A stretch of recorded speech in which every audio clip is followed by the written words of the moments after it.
Aliyekuwa mbunge wa Alego Usonga, Sammy Weya amelaumu serikali ya kitaifa na ya kaunti kwa kufeli kuokoa wakulima kutokana na kutegemea mimea ya thamani ya chini. Kulingana na Weya, mna haja ya serikali hizo mbili kuweka mikakati ambayo itasaidia wakulima kupata mimea yenye thamani ya juu na inayostahimili hali ya hewa ili kusaidia katika kubadilisha maisha ya wakazi wa eneo hilo.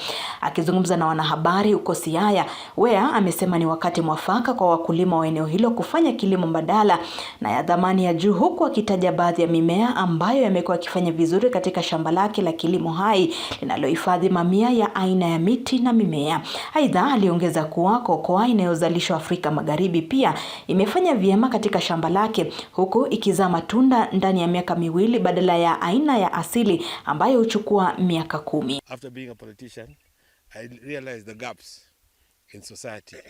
So I just decided that my farm is going to be an organic farm in the region. In Europe, and if you go to America, people go to these organic farms to learn, to get medicinal treatments, and all the products are there on the ground. We have just seen that we are able to grow cocoa. I'm producing cocoa berries in 2 years. In Nigeria, after 10 years when you get the first cocoa. But here we have shown that cocoa in 2 years, we can start producing cocoa in Siaya. Coffee is bearing after 2 years, 1.5 years in central Kenya because they have cold weathers. And here we have temperatures 23 to 29 degrees January to January. We don't have when plants go into domination like in Europe. We have olives. Who said that olives, it is thriving, the olive tree. You have seen on the farm. An olive tree is the most expensive oil in the world. If it can grow in Siaya, that is where we should be looking at the best crop, where we get the best value in our land. And I will repeat, and as always repeated, maize and sugarcane are poverty crops. You better plant a crop and even buy those things. The colonialists are the ones that brought maize in the 50s. The reason they brought maize is these carbohydrates. You take it, it fills your stomach. Then it starts pumping sucrose, sugar into your bloodstream. Then you feel you have a lot of energy and you want to work hard. So then, even in a place like Uganda, they'll tell you, they don't eat maize because they know that this maize is the one that is making the Africans get diabetic and diabetes in our system. Mkuu wa wajumbe wa Uganda, Jaji mstaafu Rocho Ochan na Balozi Olara Otunu wamesema wako katika harakati za kuja na programu za ufufuo wa eneo la Acholi ambalo lililemazwa kimaendeleo na vita vya wenyewe kwa wenyewe licha ya kujitolea kujifunza mbinu bora ya ukulima. Jaji Ochan amesema wamejifunza mengi kutokana na kutembelea shamba la Weya na watajitahidi kumtambulisha mwanamitindo huyo nyumbani. We have a very particular and unique situation in Acholi land. Partly the Idi Amin years, but especially most tragically the years of war in the 90s, the 2020 years of war, and some 20 years of people being placed in camps. It has wreaked dramatic havoc on the society. It's completely destroyed the moral order, the sense of identity, the tradition and history, who we are as a people collapsed. And secondly, the material well-being of the people. Acholi land contributed some of the most iconic and eminent East Africans to the world. In terms of education, the professions, leadership, it was disproportionately ahead. But today, it is at the bottom of the ladder in terms of educational performance, in terms of public health, and also is the poorest single community in the country today. So it's been a catastrophic collapse and drop in every way. And this effort called Rocho Pacho, Rocho is when you are seeking something that was vibrant and strong and dynamic and progressive, has collapsed or died, and you are seeking to revive it. You are seeking to give it life again, to resurrect it, to rebuild it, to restore it. That is what we're trying to do in the Rocho Pacho initiative, which is being led by the Chief Justice of Uganda, Honorable Justice Alphonse Chigamoi Owindolo, who wanted very much to be here but couldn't. He'll come back another time, and myself.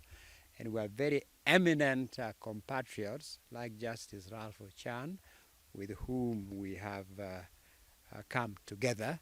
So the reason for coming here is to learn, is to share, is to collaborate. When we are here, we are so much at home because we are Luo just like you. Exactly the same Luo, same ancestry, same history, same heritage, everything, same language. Just the years of separation has introduced some nuances and expressions which are different and varied in our language, but it's the same language, the Luo language. So when we are here, we are very much at home. And when you come over there, you should feel equally at home. Actually, our collaboration should really be part of the backbone of Pan-African collaboration. The recent name for us is Acholi, but we are basically Luo, just like you. The ambassador has talked to you a little bit about the trauma that we went through. I'll not repeat it because you heard it, and I'm sure you watch what we went through. And so we reach a point where we believe that we must rise and uplift ourselves on our own. The state will not do much for you if you are not active. I know what you also went through, right from the days of Tomboya, Robert Uko, and so people whom we admired, and we really, really tried to run foreign policy the way Robert did it here. So we came and we saw and we've learned a lot. This place is the research center. This place is not a home. There is so much that we pick here from this home. And now Professor Odongo has added value to what we came to see in practice. But it's given us something which we see every day, but we don't recognize, we don't appreciate. I pay special tribute to him for giving us this insight, which is so sharp, so focused that implementation is not going to be difficult. Mhadhiri wa chuo kikuu cha sayansi na teknolojia cha Jaramogi Oginga Odinga, Daktari Richard Odongo Magwanga, amesisitiza haja ya kupitishwa kwa kanuni za kilimo ili kukabiliana na athari za mabadiliko ya tabia nchi. Daktari Odongo, ambaye ni mkuu wa idara ya ugani na uhamasishaji katika chuo hicho, amesema mbinu bora za hali ya hewa kama vile sericulture zina sifa za kipekee katika kuboresha hali ya hewa pamoja na viwango vya juu vya kaboni. The role that I play in this particular gathering is to enlighten our community on which kind of agriculture we need to adopt. With the aspect of climate change, if we don't change, the changes will change with us. And at the end of it, will perish all of us. We need to improve the economy. The moment the economy is good, the well-being of the people will be great, and the health standards will be vibrant, and we'll have a healthy working nation. I've enlightened the people here about sericulture. Sericulture is an old kind of agriculture, but basically we need to get back to nature. Now, any kind of sickness, any kind of diseases, we are now moving to solve them from the natural perspective, without which we'll be able to be doomed in this particular world. I've mentioned the value change in the sericulture aspect, where you can be able to do the moriculture, just growing the mulberry. Has got a unique attribute in terms of enhancing climate adaptability. It has got high level of carbon sequestration. This particular crop can also be just used as vegetables for human being and fodder for the livestock. If you cannot eat it as a vegetable, give it to your livestock and you will get milk or meat from these particular animals that you feed them. The berries that you get from this can also be used for making wine, making juice, making jam, and other myriad products that you can get from this particular plant. I've also enlightened the community about the worms itself, which is the silk. If you have got an acre of the plot, you can be able to sustain 1 million worms, which can be a game changer. Nikiripotia Kurunzi, mimi ni Brenda Korira.